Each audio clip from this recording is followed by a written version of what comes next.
WideTech and Bookeye scanners from Image Access all run the Scan2Net software, which provides an IP-based communication with external applications. Basically, a Scan2Net scanner is a web server like many others found in the Internet.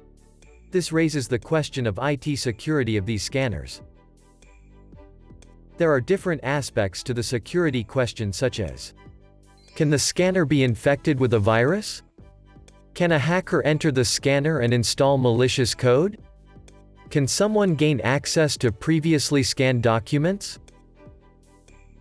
This video will introduce you to the security features of Scan2Net scanners, whether they are of the WideTech, Bookeye or other brands that run Scan2Net. Let's start with the first question: can the scanner be infected with a virus?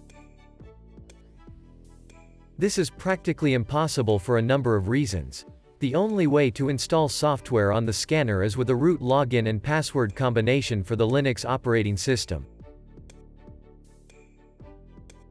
No user is logged into the system under normal operation conditions, and therefore eliminating the possibility of unauthorized user access, like opening emails containing a virus or other malicious tasks.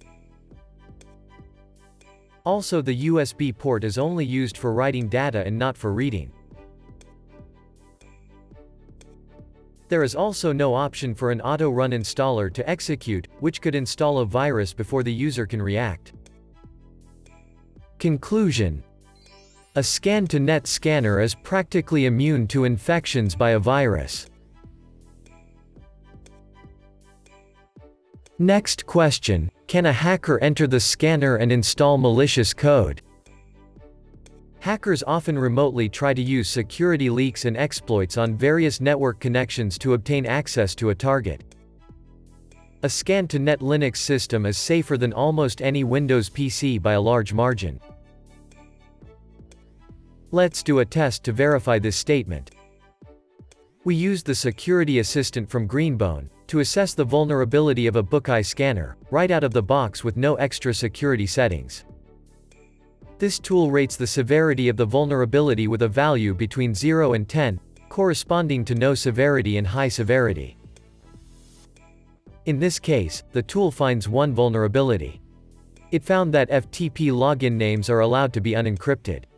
This is not really a major issue, but as an example, we will show now how to change this in the Scan2Net firmware. After you typed in the IP address of the scanner in your browser, you will see the start screen. Tap on Setup Device. Tap on Power User, and log in as Power User. The default password is also Power User. On this screen, you could change the Power User password by using this button. Note that all functions are associated with a Help button. But we want to go to the network configuration for now. Tap on Firewall and you will see a list of outgoing connections, which can all be individually configured.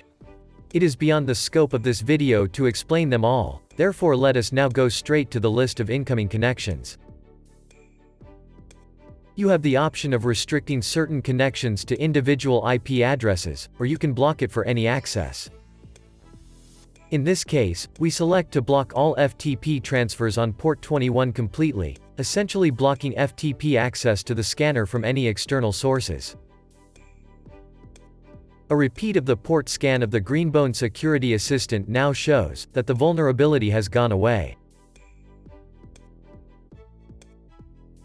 Conclusion: a Scan2Net scanner is much more resilient to hackers than Windows-based systems. The final question refers to privacy. Can someone gain access to previously scanned documents? This topic is a major concern in IT environments that have to be secure, in government, military or many industries. So, where is the data when it is scanned and where is it stored? WideTech and Bookeye scanners always delete the data under the following circumstances: when a scan is processed, before the next scan, when a job is finished and the user exits from the job, when the unit loses power in mid-operation. If these file deletes are not safe enough for your environment, you can log in as power user and go to user settings. In this menu you have different options to select, for when the scanner should go into standby mode and what the scanner should do in this case.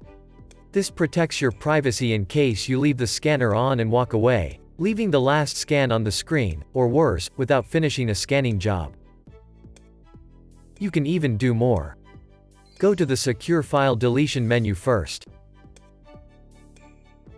In this menu you can select a deletion method that may be required for your organization, or any other you want the scanner to use. Be aware that some of these methods might slow down the scanner's operation slightly. Conclusion: your documents are safe. Scan2Net scanners adhere to the highest security standards. Thank you for taking the time to watch this video.